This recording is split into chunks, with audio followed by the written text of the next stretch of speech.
The last booth on Route 421. The sound came without warning. It cracked through the diner like a branch snapping in a frozen forest sharp. Final, the kind of sound that made every person in the room stop breathing at exactly the same moment. Coffee cups froze halfway to lips. Forks hovered over plates. A young couple near the window looked up from their phones and immediately looked back down, the way people do when they sense something too real is happening and they are not prepared for it. At the corner booth, an old man sat perfectly still. His left hand rested flat on the table. His right hand had risen slowly to his cheek, not quickly, not in shock, but the way a man reaches for something he has touched before and recognizes by feel. His eyes did not close. They did not fill with tears. They stayed open and steady and fixed on a middle distance that seemed to exist somewhere beyond the walls of the diner, beyond Route 421, beyond the Kentucky hills turning rust and gold in the October morning light. His name was Harold Greer. Most people called him Hal. He was 81 years old, and in those 81 years, he had learned the difference between pain that breaks you and pain that reminds you that you are still here. This was the second kind. The diner had gone silent in the way that only small rooms go silent, completely immediately, with a weight that pressed down on everyone inside it. The man who had struck him was still standing there. Young, broad-shouldered, his chest heaving, his eyes wild with something that had nothing to do with the old man in the corner booth and everything to do with whatever he had been carrying through the door when he walked in 20 minutes ago. Hal did not look at him. He looked at his coffee. The steam had stopped rising. It had been sitting there long enough. To understand what happened in the next 40 minutes inside Harlan's last stop diner on a Tuesday morning in October 2014, you have to understand what three men were carrying when they walked through that door. You have to go back to the beginning, not the beginning of the morning, but the beginning of the wait, because nothing that happened that day started that day. It had been building for years, decades in some cases. The kind of slow accumulation that doesn't announce itself, doesn't give you warning, just keeps adding one more thing to what you're already holding, until one ordinary morning in a diner on a two-lane highway in eastern Kentucky, something finally gives. Go back 90 minutes. Go back to the beginning. Harlan, Kentucky sits in a valley surrounded by mountains that were old before this country had a name. The coal mines that built it have mostly gone quiet. The men who worked them have mostly gone gray. The town has the look of a place that remembers being something, even if it has not quite figured out what it wants to be next. The streets are clean, and the churches are full, and on Friday nights in the fall, people still drive out to watch the high school football team under lights that have been burning on the same pole since 1974. Route 421 runs through the middle of it like a thread through a needle connecting Harlan to the rest of the world, or at least to the rest of Kentucky. On the eastern edge of town, where the road begins to climb toward the Cumberland Gap, there is a diner. It has a flat roof and large windows and a sign that has been repainted twice since 1962, but the name has never changed. Harlan's last stop. The locals dropped the apostrophe somewhere around 1980, and nobody bothered to put it back. On a Tuesday morning in October 2014, the parking lot held 7 vehicles. A green pickup truck with a cracked taillight, 2 sedans that belonged to the morning regulars, a minivan with a car seat visible through the rear window, a state highway maintenance truck, and at the far end of the lot, parked slightly crooked, the way a man parks when he has been driving for a long time and is not entirely thinking straight, a rusted Ford Ranger with a cracked windshield and a bumper sticker so faded that whatever it once said had become unreadable. Harold Greer's truck was not in the parking lot yet. Harold Greer was still on the road. He drove a 1998 Chevy Silverado, the color of old pewter. He had bought it the year after he retired, when he still believed retirement would mean something other than more hours inside a quiet house. The truck had 212,000 miles on it, and he intended to drive it until it gave up, or he did whichever came first. He was not being grim about this. He was just being honest. At 81, a man is allowed a certain amount of honesty about the math. He turned off Miners Creek Road onto Route 421 at exactly 4 minutes past 8, the same turn he had made every weekday morning for 15 years and most Saturdays too. His hands knew the wheel, the way they knew everything about this drive, without having to think about it, which left his mind free to go where it wanted to go, which on this particular morning was not somewhere he would have chosen. He was thinking about the phone call, not the one from last night, though that was the one he needed to think about. He was thinking about a different call. An older one, the one that had come 6 years ago on a November night from a county hospital 2 states away. The one where he had stood in his kitchen in his bare feet on the cold linoleum and listened to a stranger's voice explain what had happened to his wife and what had happened to his son, and how one of those things was permanent and one of them was not, and how Hal had decided in the weeks that followed that permanence was the only thing he could measure anything by anymore. June was permanent. Her absence was permanent. His silence toward his son was something he had decided would have to be permanent too, because if it wasn't, if it was something that could be undone, something that could heal, then he would have to sit with the possibility that he had wasted 6 years of whatever years he had left, and he was not prepared to do that. Last night, his son had called the house. Hal had let it ring. He pulled into the parking lot of Harlan's last stop at 8:13 and sat in the truck for 2 minutes as he always did. This was not a habit he had ever explained to anyone, not even to June, who had asked about it once, and accepted his shrug as sufficient answer. It was something he had carried home from Korea in 1953, this need to pause before entering a new space, to look at it, to understand the exits. 61 years of civilian life had softened most of what he'd brought back, but not this. Some habits live in the body, not the mind, and the body does not forget. The diner looked the same as it always did. Light warmed through the big windows. Vera's car in its usual spot by the door, a green Buick with a rosary hanging from the mirror. The open sign glowing red in the corner of the glass. He got out of the truck and walked toward the door. He was a big man, or had been. Age had taken some of that, had pulled his shoulders slightly forward, had thinned, the neck had introduced a tremor to his hands that showed up in the mornings before he had his first cup of coffee. But he was still 6 feet tall, and he still walked like a man who had somewhere to be, even on the mornings when he didn't. His flannel shirt was the color of a winter sky washed so many times it had become its own soft thing. Nothing like the stiff new flannel it had been when June bought it. His boots were Red Wings 23 years old, resoled twice. He had worn them to her funeral, and he had worn them every day since, and if anyone had asked him why, he would not have been able to explain it in a way that made sense except to say that they were the last boots she had ever seen on his feet. The bell above the door made its small sound. Vera Stills looked up from behind the counter.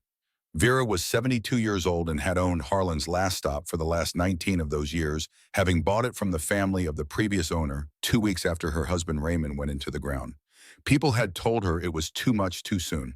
People had told her she should take some time. Vera had thanked them for their concern and signed the papers and ordered new coffee urns and never once looked back, because looking back in her experience was something you did when you had run out of things to look forward to, and she was not there yet.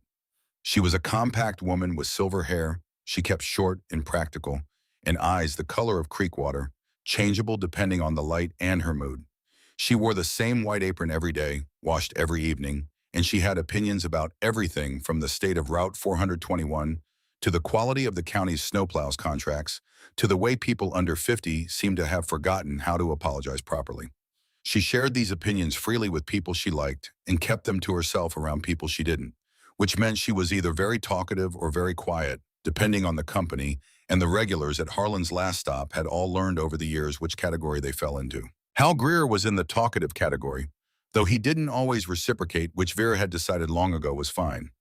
Some people you talk to because they'll talk back.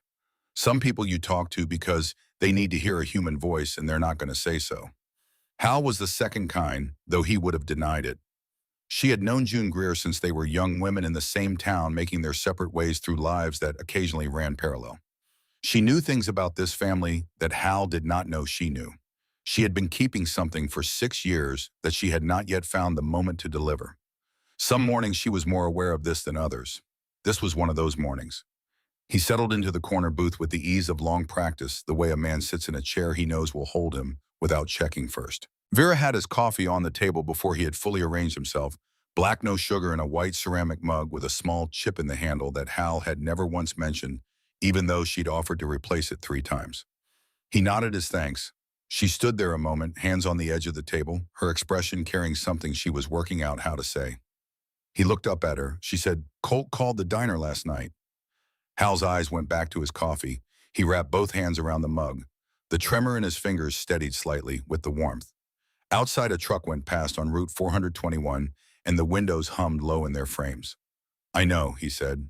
"He called the house, too." Vera said nothing. She had known Hal Greer for 22 years.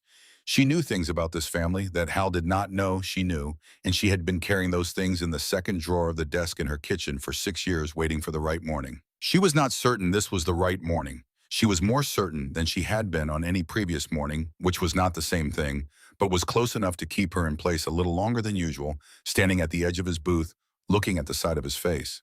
Then she went back behind the counter, and she let the man have his coffee and his quiet in his corner booth, which was the most reliable gift she had to offer him on any given morning. Hal looked out the window. The hills across the road were changing. The maples had gone red first the way they always did, and now the oaks were following, turning that particular shade of amber that existed for about 2 weeks every year, and then was gone. He had watched this same hillside turn this same color from this same window for 15 years. June had loved October. She had loved it with the specific enthusiasm of a woman who had grown up in a cold climate and had made a decision to take every beautiful thing the season offered as a personal gift. She would have been looking at those hills right now and saying something about them. Something specific. Not just pretty, but what kind of pretty and why and what it reminded her of. He could not remember exactly what her voice had sounded like when she said things like that. This was the thing no one warned you about. Not the big absence that you understood from the beginning in a brutal and clear way. It was the small erosions, the way a voice faded first at its edges, then at its center, until what you were left with was not the sound, but only the knowledge that there had been a sound and that it had mattered. He picked up his coffee. The morning regulars occupied their usual places. Norbert Hutchins, who drove for the State Highway Department, sat at the counter with his paper. The young couple by the window were people Hal didn't recognize, probably passing through. A woman he knew slightly, whose name he could never fully retrieve, sat 2 booths down with a cup of tea and a library book. The diner was warm and smelled of coffee and biscuits and the particular mineral smell of old radiators working hard against the October chill.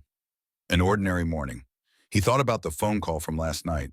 Colt's voice on the answering machine. He still had an answering machine, had refused every attempt by various well-meaning people to move him to something newer, and how it had sounded. Not desperate. Colt's voice never sounded desperate, but careful in the particular way a man sounds when he has practiced what he is going to say enough times that it no longer sounds practiced, only controlled. He had said, "Dad, I know you might not pick up. That's all right. I'm going to be passing through Harlan tomorrow morning. I'd like to see you if you're willing. You know where I'll be." You know where I'll be. He did know. He had come to the diner anyway. He had not decided yet what that meant, or rather he had decided somewhere below the level of words and was not ready to admit it to himself in the more formal register of conscious thought. After 6 years of silence that had been built on something he did not yet know was a lie, he was going to sit in his corner booth and let the morning determine what it wanted to be. He was still working out how he felt about that when the bell above the door sounded. The young man at the counter was perhaps 28 or 29 years old, big through the shoulders in a way that spoke of physical work or military training, probably both. He wore a canvas jacket that had once been olive green and was now the uncertain color that canvas goes when it has been washed too many times in wrong conditions. His hair needed cutting, his jaw needed a razor. His eyes were the eyes of a man who had not slept in at least 2 days. Not tired exactly, but hollowed out, the kind of hollow that comes not from lacking sleep, but from what fills the space when sleep is not possible. He ordered coffee and eggs, and Vera wrote it down without commentary. What happened next happened fast. He looked at the ticket. He looked at the small laminated price list on the counter. He looked at Vera and said something about the price low at first annoyed. Vera replied in her level way she replied it to everyone who questioned her prices, which was that she set them to cover her costs and pay her people, and those were the prices. The young man's voice went up. Vera's voice stayed level, which seemed to make things worse. He slapped his hand on the counter, not at Vera, just on the surface, a statement of frustration, and Vera took one small step back, not in fear, but in the way you step back from a fire when it flares unexpectedly. The diner had gone quiet by degrees, the way a room goes quiet when something moves from ordinary to uncertain, each person making the private calculation of when to stop pretending they aren't paying attention. And that was when the young man turned and found Hal looking at him. This was not the first time Hal had been looked at by someone who needed somewhere to put their anger. He had been looked at that way by men in Korea who were so frightened they had stopped being able to feel fear as fear and had converted it into rage because rage was something you could do something with. He had been looked at that way in the years after he came home by men at work and at bars and in the particular places that veterans of that era gathered without quite meaning to men who were carrying the same weight and converting it the same way. He knew what the look meant. It did not mean that he, Hal Greer, was the problem. It meant that the problem was enormous and shapeless, and this person needed it to have a face. He looked back at the young man steadily. Not a challenge, just a presence. The presence of a man who has been in enough genuinely dangerous situations to know the difference between danger and pain, and this was pain. This was the look that set it off. Something in Hal's steadiness, his stillness, his refusal to look away or to react, worked on the young man the way calm water sometimes works on a person in crisis, which is not to soothe them but to make them feel suddenly furiously alone in their chaos. The young man was on his feet before Hal had time to register the movement. He was across the diner in 3 strides. And then his hand connected with the side of Hal's face, and the sound filled the room, and everything stopped. The corner booth became very still. Hal's right hand rose to his cheek. His eyes found the young man's face and stayed there. What he saw in that face, beneath the anger, beneath the sleeplessness, beneath the coiled and terrible energy of someone who has just done something they cannot take back, was something he recognized. Not from any particular person, from a condition, a state of being that he had seen before in different faces, different decades, different contexts, but always with this same core, a human being who had run out of road and did not know it yet. He did not say anything. The young man stood there, chest heaving, fists still half raised, looking at Hal with an expression that was cycling rapidly through shock at what he had done, defiance about having done it, and underneath both of those, something that was starting to look a great deal like terror. The diner held its breath. Norbert Hutchins at the counter had not moved. The woman with the library book had pressed herself against the back of her booth. The young couple by the window were holding each other's hands across the table looking down. Nobody moved toward Hal. Nobody moved toward the young man. The room had the frozen quality of a moment that is still deciding what it wants to become. Vera still stood behind the counter. Her face was controlled in the way that takes practice to achieve. She was looking at the young man with the measuring expression of a woman who has spent 40 years reading people across a counter and has learned to look past the surface of a situation to whatever is operating underneath it. She was looking at his hands, at his jacket, at the particular quality of his exhaustion, and she was arriving at a conclusion that was not the obvious one. On the young man's left wrist, visible where his jacket had ridden up in the movement across the room, was a metal band, a military identification bracelet. The kind that comes home from overseas with a person or sometimes comes home without one. She could not read the engraving from where she stood, but she knew what it was. She had seen that bracelet before in different metals, on different wrists at this counter, and in those booths across 4 decades of serving men who came back from places they could not fully describe to people who had not been there. She knew that bracelet the way she knew a lot of things about the men who sat in her diner by what it meant about where they had been and what they might be carrying. She looked at Hal. His eyes met hers briefly over the young man's shoulder. She made a decision. She did not reach for the phone on the wall. She walked quietly and without hurrying through the door into the kitchen. She went to the small desk in the corner where she kept the schedule and the supplier contacts. She did not open the second drawer. Not yet, that was for later if the morning became what she was beginning to think it might become. Instead, she went to the corkboard above the desk where she kept the number she needed on a regular basis, and she unpinned a single index card with a phone number written on it in her own hand. She had not dialed that number in 8 months. She had not needed to.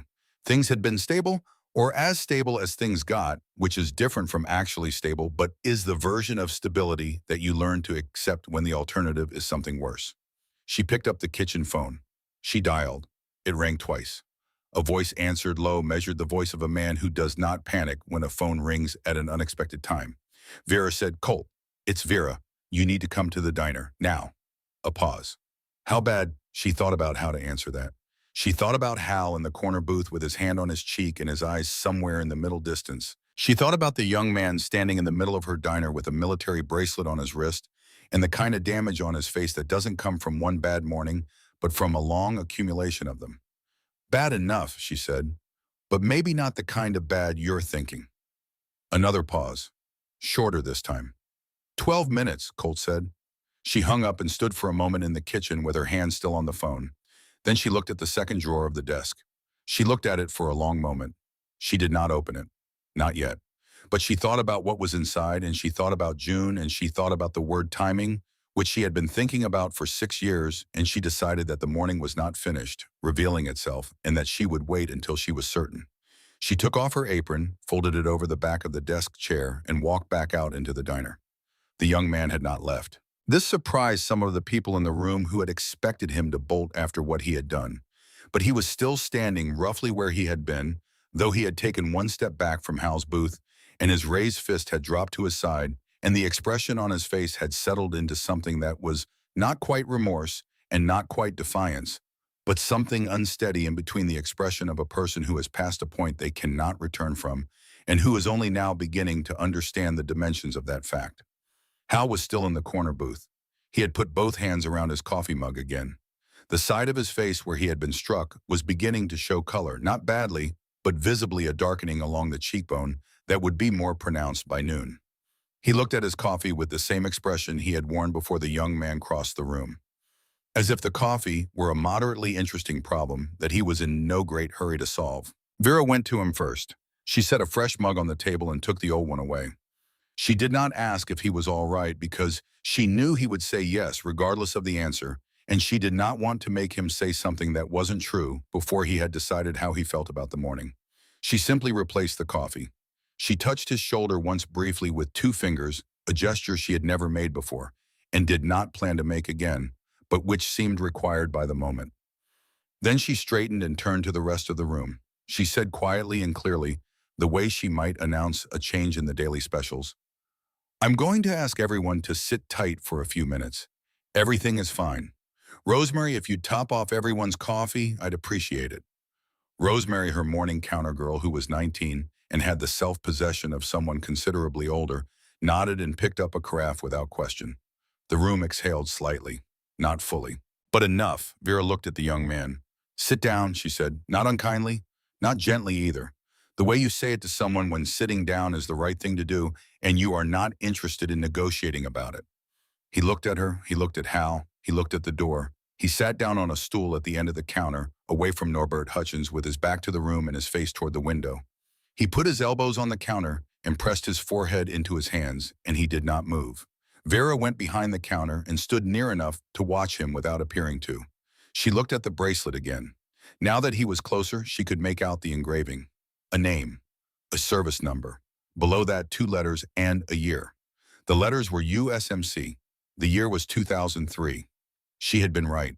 She looked at the clock on the wall above the pie case. 8:47. 11 minutes. Hal Greer sat in his corner booth and thought about the last time he had been hit. It was not a recent memory. He had to go back a long way to find it, past his marriage, past his years working the floor at the mine, past his return from Korea, and the years of difficult adjustment that followed.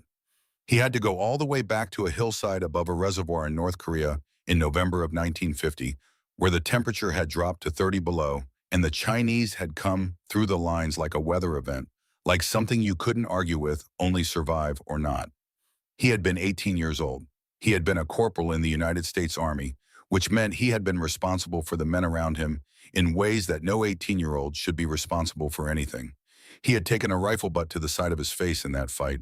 He couldn't remember the face of the man who had swung it. He remembered the sound, which was similar to the sound from a few minutes ago, and he remembered the cold, the way the cold had gotten into the pain and amplified it, made it something crystalline and precise. He remembered being on the ground for a moment and then not being on the ground because the ground was not an option. He had survived Chosin Reservoir. He had come home in 1953 and not slept a full night until 1961. 8 years. Nobody had talked about it then. There were no words for it then, or rather there were words, shell shock, combat fatigue, but they were words that meant weakness, and weakness was not something you admitted to in 1953 if you were a young man from Eastern Kentucky who had a family to build and a life to get on with.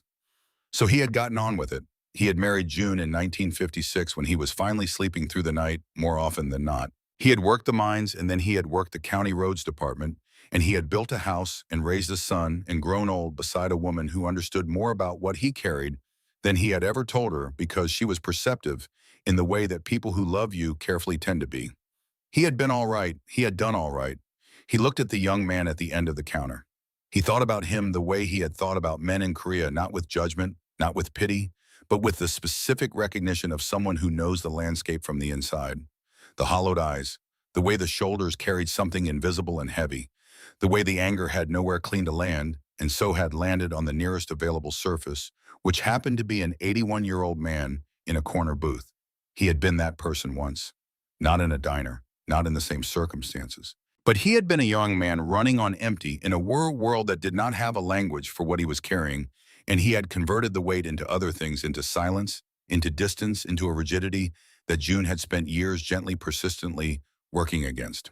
He thought about June. He thought about her the way he always did, not in narrative, not as a sequence of memories, but as a presence. The persistent impression of something that had been there so completely that the world still carried its form. 6 years was not long enough to lose the shape of her. He did not think any amount of time would be.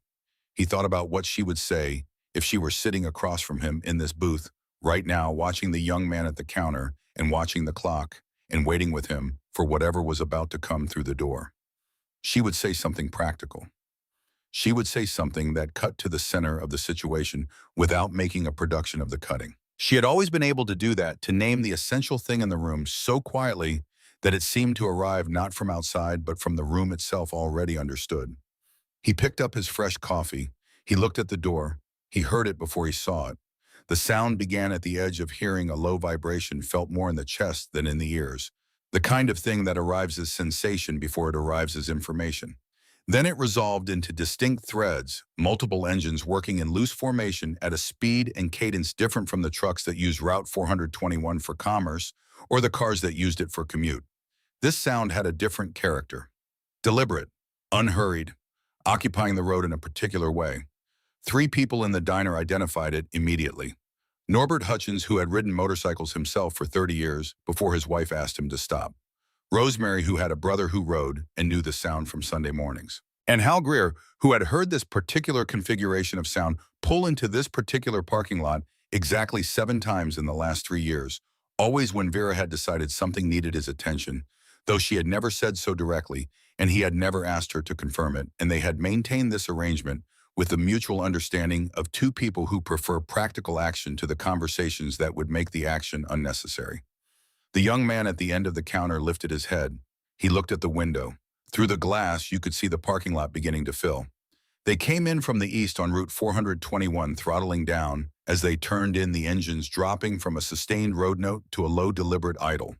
One by one, they pulled into spaces along the far end of the lot with the orderly precision of people who have been moving in formation long enough that it has become unconscious. Big bikes, road-worn, bearing the modifications that come from actual miles, rather than showroom aesthetics, auxiliary lighting, saddlebags repaired rather than replaced, paint that had been touched up and not quite matched. 11 of them. The riders cut their engines almost simultaneously, and in the sudden relative quiet, you could hear the tick and settle of hot metal cooling in the October air. They dismounted without hurry. They were men of various ages, 1 or 2 as young as 30, several in their 40s and 50s, one whose gray hair and deliberate movement suggested he was older than he looked. They wore vests over heavy jackets, and the vests bore on their backs a patch with an anvil in a chain and block lettering that read, Iron Vow, MC. They moved toward the diner. The young man at the counter had turned fully on his stool and was watching through the window with an expression that was recalculating rapidly. He had expected something after what he had done. He had tensed himself for it, but whatever shape he had been preparing for, this was not it exactly, and the difference was making him recalibrate without yet having enough information to know what he was recalibrating toward. Vera had come back to stand behind the counter. She was watching the parking lot with an expression that had changed from what it had been earlier. Something in it had settled the way a person settles when they have been waiting for something and the thing has arrived. She looked across the diner at Hal. He was already looking at the door. The bell sounded. The first men through were 2 of the younger ones, filling the entrance with their Cezanne, the outdoor cold that came in with them. They moved to either side and held the door, and the others filed in after them, each one reading the room as he entered in the practiced, automatic way of people for whom knowing a room is not optional. They brought the smell of October road and engine warmth with them, and they brought the particular quality that groups of people develop when they have been through difficult things together. Not menace, but mass, presence with weight behind it. The young man at the counter had both feet on the floor now, his body angled toward the door, every instinct calibrated for the escalation he was certain was coming. It did not come. The men of Iron Vow filed in and arranged themselves through the diner with an ease that suggested they had been in this room before. Several took tables. 3 went to the counter, where Rosemary was already moving toward them with the carafe. They removed jackets and held menus they probably did not need and spoke to each other in the low, unhurried way of a group comfortable in its own silences. None of them were looking at the young man. All of them were aware of him. The last man through the door was taller than the others. He ducked his chin slightly to clear the frame, the automatic unconscious adjustment of a man who has been tall his whole life and stopped thinking about it decades ago. He straightened on the other side and stood for a moment just inside the door. He was perhaps 50 years old. His hair was dark, threaded through with gray, worn close. His beard was the same dark and gray, together trimmed short along the jaw. He wore a canvas jacket over his vest, the jacket open despite the October air in the easy manner of someone who has spent enough time outdoors in all weathers to stop registering temperature as an event. The patch on the back of his vest matched the others, the anvil, the chain, the block lettering. His eyes moved across the room in a single unhurried sweep. They found the corner booth. They found the old man in it. They found the mark on the old man's face. Something moved through the tall man's expression. Brief controlled a compression of something that wanted to be larger than he was going to allow it to be in this particular moment. His jaw set. His eyes moved to the young man at the counter. He held that assessment for 2 seconds. Then he looked back at the corner booth. He walked to it. He walked past the young man at the counter without looking at him, which was its own kind of statement. Not dismissal, but an ordering of priorities that communicated everything it needed to without a word. Something else mattered more, and whatever had happened here would keep. He sat down across from the old man. His hands came onto the table. Then one of them moved slowly without drama across the surface and covered the old man's hands where they were wrapped around the mug. Neither of them spoke. The diner was entirely still. Harold Greer looked at his son's face for the first time in 6 years. Colt Greer looked back at his father. 6 years is long enough to change a face and not long enough to make it unfamiliar. And Hal looked at his son and found both of these things true at the same time. He found the man he had last seen in a hospital corridor in November of 2008, thinner than wearing the particular hollowness of someone who has just watched something irreversible happen and has not yet understood that he will have to keep living in the world where the irreversible thing has occurred. And he found underneath that memory the boy he had known before, the particular steadiness that Colt had possessed since childhood, and that Hal had always believed came not from him, but from June, who could hold a room with her stillness in a way that neither of them had ever been able to fully explain. He looked at his son's hands on his hands. He thought about 6 years. In the corner booth of Harlan's last stop on Route 421, in the October light, with 11 men positioned quietly through the room, and one young man on a stool at the counter watching with his feet flat on the floor and his hands at his sides, and Vera Stills behind the counter with her hand pressed to her sternum, a father and a son sat across from each other and did not speak because there were too many words and they had waited too long, and this was the only possible place to start. From silence, from the fact of being in the same room, from the fact that they were both after everything still here. At the end of the counter, the young man with the military bracelet on his wrist had gone very still. He was watching Colt and Hal with the fixed attention of someone who has walked into a room expecting one kind of thing and found another kind entirely, and who is only now beginning to understand that what happens next is going to matter in ways he cannot yet measure. Outside on Route 421, the first drops of rain had begun to fall. The Kentucky hills went gold and gray and gold again under the moving clouds. Inside the diner, no one was paying attention to the coffee going cold, and no one moved, and the morning that had started as one kind of thing was becoming something else entirely. But here is what no one in that room knew yet. Not the couple by the window, not Norbert Hutchins at the counter, not the young man on the end stool with the military bracelet on his wrist, and not the old man in the corner booth whose cheek was beginning to bruise in the October light. In the kitchen of Harlan's last stop, in the second drawer of a small desk, there were 2 envelopes. They had been there for 6 years. They were addressed in the careful handwriting of a woman who had been dead since November 2008 and who had understood, with the particular clarity of a person who knows they are running out of time, that the 2 men she loved most were too alike in all the wrong ways to find each other without help. She had made arrangements. The morning was not finished yet. For a long moment, the room simply held what it had become. Colt Greer sat across from his father in the corner booth, one hand still resting over the old man's hands, and the 2 of them looked at each other with the particular intensity of people who have spent a long time not looking. There is a kind of seeing that happens after absence, not the ordinary seeing of daily life where a face becomes so familiar it disappears into the background of your attention, but something rawer than that. something that notices everything, the lines that were not there before, the way the shoulders carry themselves differently. The things that have remained exactly the same, which are somehow harder to look at than the things that have changed. Hal saw his son's face and found it altered in the ways that 50 years of living alters a face, and unchanged in the ways that nothing ever changes: the set of the jaw, the particular steadiness of the eyes, the quality of stillness that Colt had possessed since childhood, and that Hal had always privately believed his son had inherited, not from him but from June, who could sit in a room for an hour without moving and make it feel like a complete and sufficient thing. Colt saw his father's face and saw the bruise that was continuing to darken along the cheekbone, and he saw the hands that had grown thinner, the knuckles more pronounced, the tremor that Hal would not acknowledge, and that Colt had been hearing about secondhand from Vera for the better part of 2 years. He saw 81 years in a Korean winter and a lifetime of work that had not asked permission before it left its marks. He also saw the man he remembered, stubbornly, completely still there. The 11 men of Iron Vow MC had arranged themselves in the diner with a quiet efficiency that drew no attention to itself and yet was entirely deliberate. 2 near the door, 3 at the counter where Rosemary was already moving toward them, with the carafe reading the room with the instincts of someone who had grown up in a family where you learned to read rooms early or paid the price for not doing so. The rest at the tables nearest the counter, removing their jackets, settling in with the calm of men who are prepared to be somewhere for as long as it takes. None of them were looking at Hal and Colt. All of them were aware of them. Birch Decker had not moved from his stool at the end of the counter. He sat with his elbows on the surface and his hands loose in front of him, watching the men of Iron Vow, the way a man watches a situation he cannot quite categorize, not with fear exactly, though fear was somewhere in the room, but with the wary assessment of someone trained to evaluate threat levels, and finding to his apparent confusion that the level here was not what he had prepared himself for.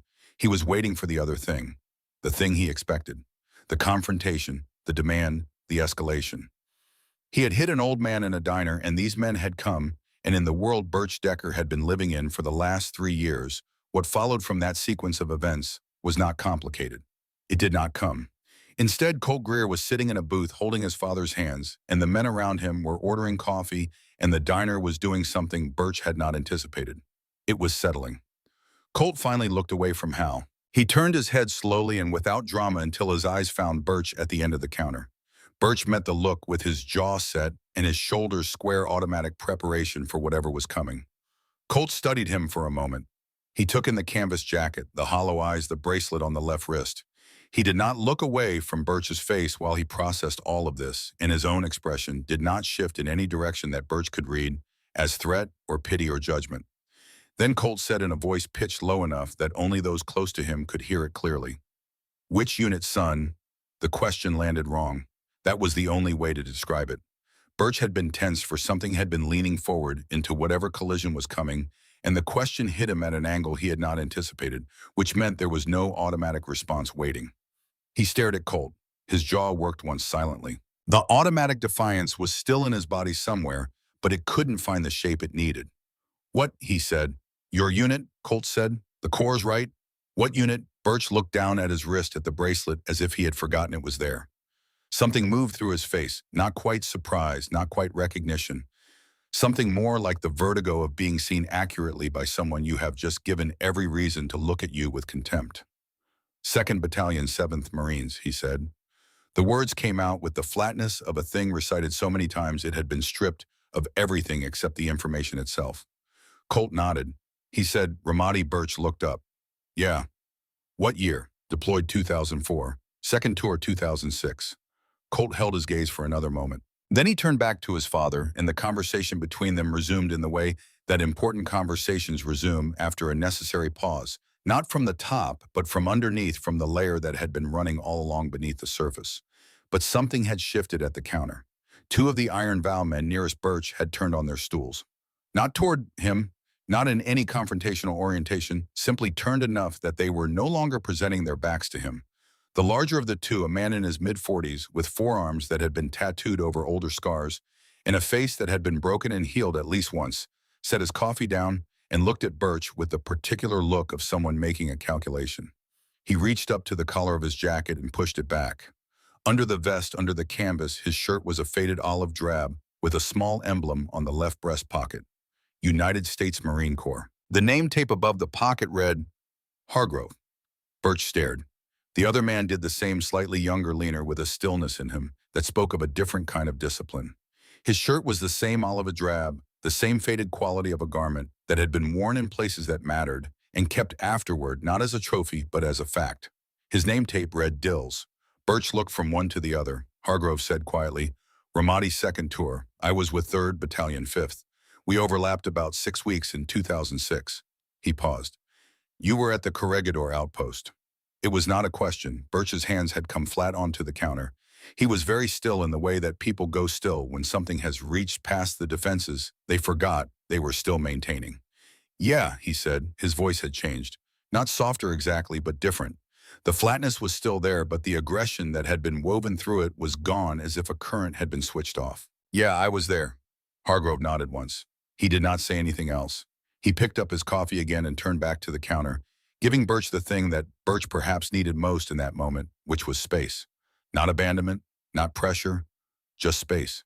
Birch sat very still on his stool with both hands flat on the counter and his eyes on the middle distance, and the thing that had been so volatile in him 20 minutes ago was still present but had changed its character entirely, had gone from explosive to something more like structural, the way a building settles differently after a tremor.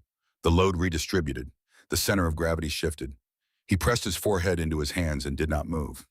Vera behind the counter was watching all of this without appearing to watch. She had spent 40 years developing the ability to monitor an entire room while appearing to be focused on whatever was directly in front of her, and it had never been more useful than it was this morning. She saw Birch's shoulders drop. She saw the change in him. She refilled Rosemary's carafe from the back burner and said nothing. She looked at the clock. She thought about what was in the second drawer of the desk in the kitchen. She thought about June Greer. She thought about timing, which she had been thinking about for 6 years, and she wondered if she had been wrong all those times she had decided the moment was not right, and whether this was the moment she had been waiting for without knowing she was waiting for anything. She poured herself a cup of coffee, which she rarely did before 10, and she stood behind the counter, and she thought. In the corner booth, Colt had turned fully back to his father. The bruise on Hal's cheek had darkened to the specific color that comes when blood settles under the surface of older skin, not spectacular, but visible and persistent. Colt had looked at it when he sat down and had made a decision about what to do with what he felt about it, which was to put it in the category of things that would be addressed in due course and to focus on what was in front of him now. What was in front of him now was his father's face. You look the same, Colt said, which was not entirely true, and they both knew it, but it was true in the ways that mattered. You look older, Hal said. Colt's mouth moved slightly, which was the version of a smile he had been using since he was 16 and had decided that full smiles were for occasions that earned them. I am older. 50, Hal said. Last March. Hal absorbed this. He had known the date was coming. He had sat in this booth on the morning of his son's 50th birthday and had not called and had not sent a card because that was the position he had maintained, and he had not known how to step out of it after 9 years, because the longer a position is held, the more it starts to feel like identity rather than choice. I should have called, Hal said. Colt looked at him steadily. Yeah, he said, but you didn't, and I know why, and we can talk about that, or we can talk about something else first. He paused. I'd rather talk about something else first. Hal looked at his son with the evaluating look of a man trying to determine if this is avoidance or wisdom, and concluded it was probably both and that both were acceptable. All right, he said. Tell me about these men, Hal said. It was both a genuine question and a way of moving to ground that felt more manageable. He was looking past Colt's shoulder at the men distributed through the diner who were drinking their coffee and talking among themselves in the low, unhurried way of a group that has been places together and is comfortable with its own silences. Colt half turned to look at them, then turned back. What do you want to know? How it started. Colt set both hands flat on the table. His hands were big, the knuckles weathered a scar, running across the back of the right one that Hal did not recognize. It had not been there the last time he had looked at his son's hands 9 years ago, on a very different kind of morning. Started with 4 guys, Colt said. 2008, right after, he paused briefly. Right after. Hal understood what right after meant. I was in Lexington, Colt continued, working at a shop. One of the other guys there had done 2 tours in Iraq, came back, couldn't keep it calm, was drinking himself through the back half of his 20s. I'd been where he was, more or less. Not the war part, but the rest of it. The part where you can't quite locate yourself. where you know who you used to be but you can't find the path back. He said this without self-pity in the flat and factual tone of a man describing terrain. So we started writing together, Saturday mornings mostly, didn't have a name for it yet. Then there were more of us, guys who'd been through the system and through the courts and through rehab and through all the machinery that's supposed to help and mostly doesn't. Guys who needed something more like brotherhood, something that didn't require you to explain your past before you could sit at the table. Hal was listening with the full and particular attention he brought to things that mattered, which looked from the outside like stillness and was from the inside more like a kind of opening. Iron vow, he said. Iron vow, Colt agreed, because iron holds. And a vow is what you make to yourself, not to an institution. Institutions had let most of us down, so we stopped looking to institutions. And what do? Hal asked. Practically, day to day. Colt looked at him. We pick people up, he said simply. Vets mostly, but not only. People who've fallen through whatever was supposed to catch them. We drive them to appointments. We sit in waiting rooms. We help them file the paperwork that the VA loses, and then we help them file it again. We have 3 houses in Kentucky now, 2 in Lexington, 1 in Pikeville. Places where a man can get sober and get stable and figure out what comes next without somebody waiting to take something from him. He said all of this in the same level tone, as if he were describing logistics rather than the organizing principle of his life, because that was how he talked about things that were important to him, with understatement, with practicality, with a careful avoidance of the language of nobility or sacrifice which he had never trusted, and which he knew his father had never trusted either. Hal looked at him for a long time. He looked at the men in the diner. He looked at Hargrove at the counter, who was now talking quietly to Birch. Nothing emphatic, just talking. He looked at Dills, who had turned back to the counter but was angled slightly in a way that kept Birch in his peripheral attention. He looked at his son. He said, "Your mother would have had something to say about this." Colt said she did. The word landed in the booth between them, and both men felt the weight of its tense. Hal set his coffee down. His hands settled around the mug and stayed there. The tremor was more visible now that his hands were still, and Colt watched it with the same controlled expression he had worn since he sat down, present without display. "She knew," Hal said. "She knew I was riding again. She didn't know the rest of it yet." He paused. "It started after Dad, so she never knew the rest." The word after, again, a single syllable doing the work of an entire catastrophe. The rain had begun properly now. Not heavy yet, but steady, the kind of October rain that settles in and intends to stay. It made a low and constant sound against the big windows and changed the quality of the light inside the diner, made it warmer by contrast, more interior. Norbert Hutchins had put away his paper and was sitting with his hands around his mug, looking at the rain with the resigned assessment of a man who had plans for the afternoon that the rain was renegotiating. Vera Stills had put her coffee cup down. She had made her decision. She came around the end of the counter and walked through the diner, not quickly but with the directional certainty of a woman who has made up her mind after considerable deliberation and is not second-guessing herself. She went through the door into the kitchen, and she opened the second drawer of the desk in the corner, and she took out what was inside. 2 envelopes. They were not large. Standard letter size, the kind you could buy at any post office in any town in the country, which was probably where they had been bought. They were yellowed slightly at the edges in the way of paper that has been stored in a drawer for 6 years without seeing light. The handwriting on the front of each one was careful and deliberate, the handwriting of a person who had thought about every letter before committing it to the page.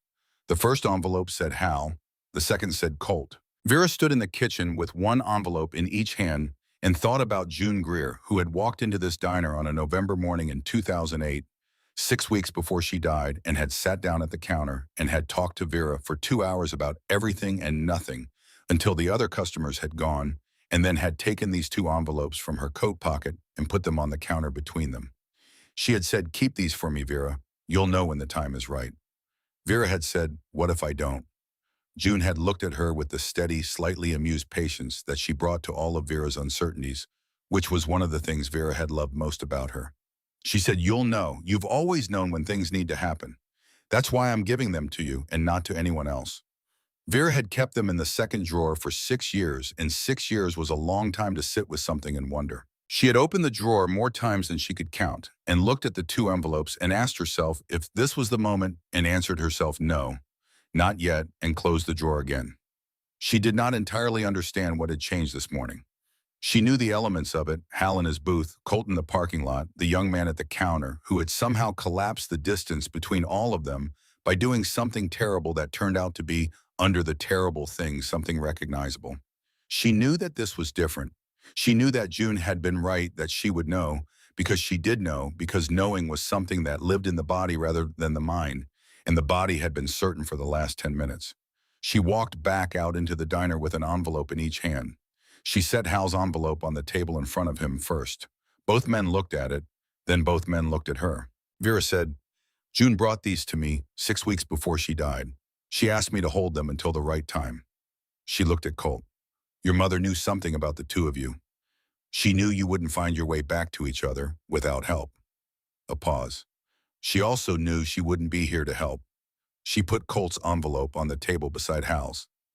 She said, "I've been wrong about the timing before. I'm not wrong today." She walked back to the counter. The booth was very quiet. Hal looked at the envelope with his name on it in June's handwriting. He looked at it with the expression of a man who recognizes something he thought was gone from the world, not with joy exactly, but with the particular shock of the irreversible. Handwriting is intimate in a way that photographs are not, in a way that recordings are not. It is a trace of intention. A person had to want to form each letter, had to direct their hand to make each curve and line, and that want is still present in the marks on the page long after the person is gone. He reached for the envelope. His hands were not steady, and he did not try to make them steady, and he opened it the way he did everything, without ceremony, without delay, with the directness that had been his mode of operation since he was 18 years old, and had learned that hesitation in certain situations was not a virtue. He unfolded the pages inside. There were 3 of them, handwritten front and back. June's careful handwriting covering the surface in the lines of someone who had thought for a long time before beginning and then had not stopped until she was finished. He read. The diner was quiet around him. Colt held his own envelope and did not open it, watching his father's face with a stillness that cost him something. Hal's eyes moved across the first page. He turned it. He moved across the second. His expression was that of a man receiving information that is reshaping something fundamental. Not dramatically, not in the visible way of a person who does not know how to contain what they feel, but in the deep and grinding way of tectonic adjustment, something massive moving below the surface. He reached the 3rd page. He read it twice, then he set the pages down on the table with great care, as if they were something fragile, which perhaps they were. He sat with what he had read for a moment that felt longer than it was. Then he said in a voice that was steady, in the way that requires effort to keep steady, "Colt." His son looked at him. "The night of the accident," Hal said. "The night your mother—" He stopped. He began again. "She says you weren't drinking." Colt said nothing. His face had gone very still. "She says she fell, in the kitchen. She says you were taking her to the hospital." The booth was completely silent. Outside, the rain had intensified slightly, drumming against the windows with more purpose, now running in streams down the glass and blurring the hills behind it. "Why didn't you tell me?" Hal said. Colt held his envelope with both hands. He looked down at it. His jaw worked once. He looked back up at his father with the direct, undefended look of a man who has been carrying something heavy for a long time and has practiced not letting the weight show, and who is now perhaps putting it down. "She asked me not to," he said, "that night, in the hospital before he stopped. She said you'd carry it wrong. She said you'd take it as your fault somehow, that you should have been home, or that you should have known she fell, or something. She said I would carry it better than you would." Hal absorbed this. He thought about June, who had known him for 48 years, who had understood the specific and sometimes infuriating architecture of how he processed things, always toward himself, always toward responsibility, always toward the question of what he had failed to do. She had known that if he learned she had fallen, and Colt had been driving her to the hospital, and there had been an accident, he would have spent the rest of his life inside the question of why he wasn't there when she fell, why he hadn't known, what he had missed. She had known him well enough to protect him from himself. She had known their son well enough to know Colt would hold the weight differently. She had known neither of them well enough to understand what the silence would cost. Or perhaps she had known and had calculated that it was the lesser cost. Or perhaps she had not known at all and had been wrong and had not been able to anticipate the particular and terrible shape that 9 years of unexplained distance would take on 2 people who were more alike than either of them could comfortably admit. Hal picked up the pages again. He turned to the last one. He read the final lines again, the ones he had already read twice. He set it down. He said in a voice that was quieter than before, "She says you were trying to save her." Colt said she was already. He stopped, restarted. By the time we got to the car, she was already. Another stop. I knew. I think I knew before we left the house, but I wasn't going to not try. The accident, Hal said. Deer on Route 119, Colt said. Clipped the guardrail. I was going too fast because... He stopped. Because he was trying to save her, because some roads you go down at full speed because there is no other acceptable speed. Hal looked at his son's face. He looked at it with all the time and attention that 9 years of not looking had accumulated, all of it available now, the entire reserve of it, and what he saw was something that rearranged things. Not a stranger, not the version of his son that 9 years of anger had allowed him to construct in the absence of the real thing. His son, 50 years old, sitting across from him in a booth in Harlan, with his mother's letter in his hands, in the controlled face of a man who has been carrying a thing alone that was too heavy for one person, and who had done it anyway because he had decided it was what he deserved. Hal thought about his own letter. He thought about what June had written in the final paragraph in slightly larger letters than the rest, as if she had known that his eyes were not as sharp as they used to be and had accommodated for that.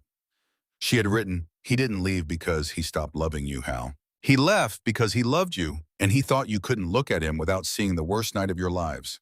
He has been punishing himself every day you have been apart. If there is anything I ask of you, it is this: let him stop." Hal pressed his hand over the pages on the table. He looked at Colt. "Open yours," he said. Colt looked at the envelope in his hands. He turned it over once, then again. He looked at his mother's handwriting on the front. He did not immediately open it because a letter from the dead is something that can only be received once, and once received cannot be returned to its state of being unopened. And the desire to delay this is not weakness, but a kind of love, the need to hold for one more moment the idea of the letter before it becomes the actual letter. He ran his thumb under the flap. He took out the single sheet inside. He unfolded it. He read it. It did not take long. There was not much written there. Colt had expected this. His mother had always understood that he was not a man who needed many words, and she had never given him more than he could use. What she had given him in this single sheet she had written in the weeks before she died, knowing that it would reach him on some future morning when enough time had passed, or not enough time had passed, but the moment was right anyway, was exactly the number of words that were necessary and not one more. Colt read the letter twice. Then he folded it carefully along its original creases and put it back in the envelope, and put the envelope in the inside pocket of his vest close to his chest. He looked at his father. He said, "She told you." Hal said yes. Something that had been arranged very carefully in Colt Greer's face for 9 years rearranged itself. Not dramatically, not in the way of scenes in films where the moment is scored and lit for maximum effect. In the ordinary and devastating way of a man in a diner in Kentucky on a Tuesday morning in October in the presence of his father, with the rain on the windows and the coffee cooling in the cups. He looked away first. He looked toward the window at the rain-blurred parking lot where their bikes stood in a row, water beating on the chrome and running in thin lines down the painted gas tanks. He looked for a moment without appearing to see anything in particular, and then he looked back. "She told you I was crying every Sunday," he said. Hal did not look away. "Yes." "Are you going to tell me she was wrong?" A pause, brief. "No," Hal said. They sat with that for a moment. At the counter, Rosemary had refilled coffees for the third time, and Norbert Hutchins had paid his tab and was pulling on his jacket, pausing to look at the rain before zipping it, making the philosophical calculation of a man deciding how wet he is willing to be. The woman with the library book had gone, leaving exact change in a 20% tip. The young couple by the window had been replaced at some point by an older man Vera recognized as Frank Delaney, who drove the mail route out past Cumberland and sometimes came in after his morning run for biscuits and coffee before heading home. The world was continuing to be ordinary in its way, alongside the thing that was happening in the corner booth. Vera behind the counter was watching the corner booth with an expression she was not bothering to control. She was 72 years old and had earned the right to feel what she felt on her face without managing it for anyone else's comfort. What she felt was something that did not have a clean name, relief and grief tangled together the way they so often were. The way June had somehow managed to be both present and absent in this diner at the same moment in the form of 2 envelopes that had waited 6 years in a desk drawer for a Tuesday in October. Birch Decker had not moved from his stool. He was still sitting with his forearms on the counter, but his posture had changed. The coiled tension of earlier had unwound enough that you could see in the slope of his shoulders and the looseness of his hands the exhaustion that had been underneath it the whole time. He was looking at the counter in front of him. Hargrove sat 2 stools down from him, no longer talking, simply present in that particular mode of presence that men who have done things together in difficult places can occupy available, without demanding nearby, without crowding. Birch said to no one in particular, or perhaps to Hargrove, or perhaps to the counter itself, "I don't know what I was going to do when I came in here this morning." Hargrove said, "Yeah. It wasn't." Birch stopped. He pressed the heel of his hand against one eye briefly, then put his hand back on the counter. "I drove here from Middlesbrough. I don't know why here. I just drove until I stopped." "Yeah," Hargrove said again. His voice was the same as before, level present, with no performance of sympathy or judgment. "I've been sleeping in the truck over 11 days, Birch said. Hargrove said nothing. Vera, who was close enough to hear, set a fresh cup of coffee in front of Birch without asking and moved away again. Birch looked at the coffee. He wrapped both hands around it, which was such an exact echo of how Hal Greer had held his coffee all morning that Vera, if she had been looking at both of them at the same moment, might have said something about it. She was not looking at both of them at the same moment, but she thought about it later. Birch said, "I went to the VA 3 times, 3 separate interviews. The first time they lost my paperwork. The second time the doctor was leaving and they said they'd reassign me and then they didn't. The third time they told me the wait for mental health appointments was 14 months. He said this in the flat tone of a man reciting facts that he has tried to make sense of many times and has stopped expecting to make sense of. 14 months. And in the meantime, he stopped. He did not finish the sentence because the end of the sentence was the last 11 days, and the end of the sentence was this morning, and the end of the sentence was an old man's face and a sound that had filled a diner, and the particular look on that old man's face afterward. Not hate, not fear, just a kind of tired recognition that had been worse somehow than anything else Birch had been prepared for. Hargrove said, "I know." 2 words. The way you say them when you actually know, when knowledge of this kind is not sympathy, but shared experience. When the knowing is something that lives in your body rather than your mind, because you have been inside the same machinery and have felt it work on you the same way. Birch looked at him. "What did you do?" he said. "After." Hargrove looked at the counter. He looked at his coffee. He looked at the patch on the vest of the man next to him. Not his own vest, but Dills's, the iron vow patch, with its particular design and anvil and a chain and the name in block letters underneath. He said, "I found people who knew what it was, and I stopped pretending that was a weakness." He paused. "Took me a while. Could have been shorter. Definitely could have been shorter." Birch looked down at the bracelet on his wrist, the one that had come home with him in 2007, that he had worn every day since, that had in some way become a form of keeping faith with something he was not entirely sure what, the core, his unit, the men who had come back with him and the ones who hadn't, the version of himself that had existed before the deployments and that had not been waiting for him on the other side of them. He said quietly, "I didn't mean to hit him." Hargrove looked at him. "I mean, I did it," Birch said, "but I didn't." He stopped, started over. "He was just sitting there, looking at me like," he exhaled, "like he wasn't afraid, and I don't know, something about that." Hargrove nodded slowly. "You've been around so much fear for so long," Hargrove said, "that something without fear in it feels like a challenge." Birch looked at him. "I know," Hargrove said. Same 2 words, same weight. At the corner booth, Colt Greer had turned his head and was looking at the counter. He had been listening to the low exchange between Hargrove and Birch with the part of his attention that was not concentrated on his father, and something in it had returned him to the present in the way that purpose does, pulling you back from the interior to the room you're actually in. He looked at his father. Hal was looking at the counter too. Not at the exchange between Birch and Hargrove exactly, but at something adjacent to it, at the fact of it, the shape of it, the way something terrible from the morning was in the process of becoming something else. The way it sometimes happened that a thing breaking open revealed not the catastrophe you expected, but something more complicated and more possible. Colt said, "That's the work." Hal looked at him. "What happened over there at the counter?" Colt said. "That's what we do, every day in some form. Different people, different particulars. Same thing underneath." He was not being emphatic about it. He was simply naming what it was the way you name something for a person whose opinion of it matters to you. Hal looked at his son for a long moment. He thought about 8 years of Sunday nights when he had lain awake in the years after Korea and not told anyone why and not asked for anything and had gotten through it by the particular stubborn mechanism that had always been his primary tool by continuing. One foot and then the other. One day and then the next. Not because he knew it would get better, but because stopping was not something he had ever been able to figure out how to do. He thought about what it might have been like to have had Hargrove, to have had someone who knew because they knew rather than because they were told, to have had the kind of belonging that did not require explanation. He looked at Colt. He said, "Your mother's money." After he stopped. Colt waited. "She had a policy," Hal said.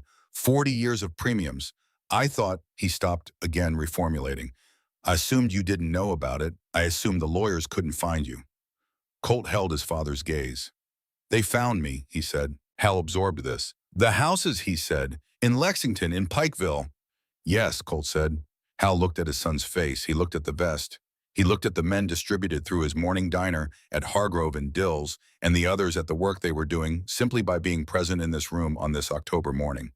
He said, "She always knew what to do with money." Colt said, "She always knew what to do with everything." The booth was quiet again, but it was a different quality of quiet than it had been at any point in the morning.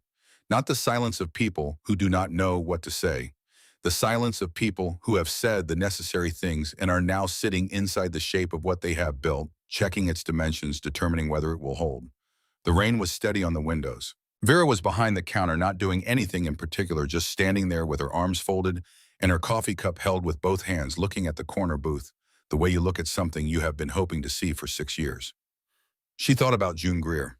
She thought about the last time she had seen her a week before she died, when June had come in for coffee and sat at the counter, and they had talked about very ordinary things, the weather, the price of heating oil, the new family that had moved into the house on Combs Branch Road. They had talked the way old friends talk when one of them knows that the ordinary things are going to end soon and is determined to have them for as long as they last. At the end, June had put on her coat and wrapped her scarf twice around her neck the way she always did in November, and she had said, "Vera, you'll take care of them." Not a question. Vera had said, "I will." June had said, "I know." That was the last thing June Greer had said to Vera Stills before she walked out into the November cold.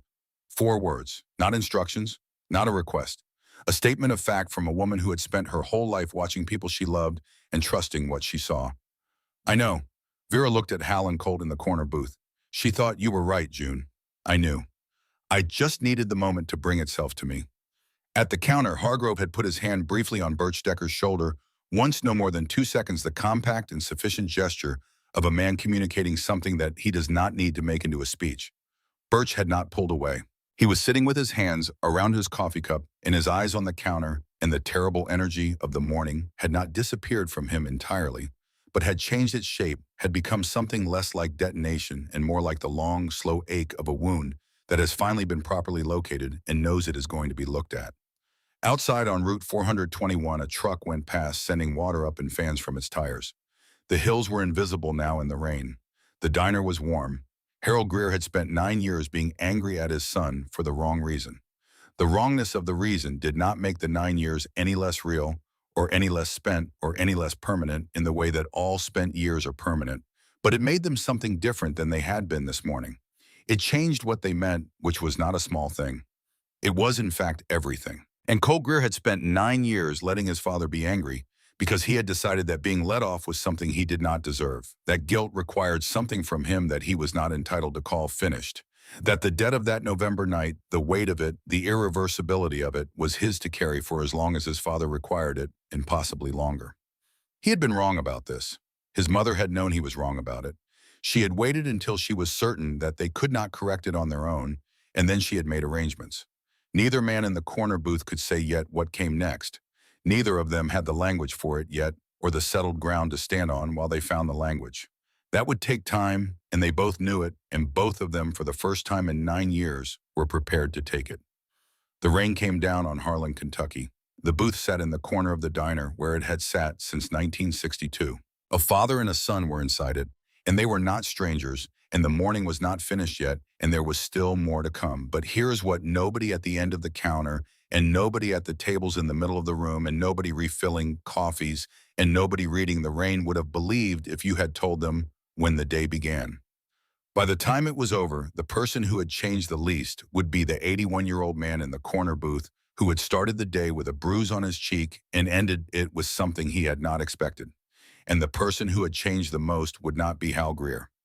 It would not be Colt Greer either. The morning was not finished yet.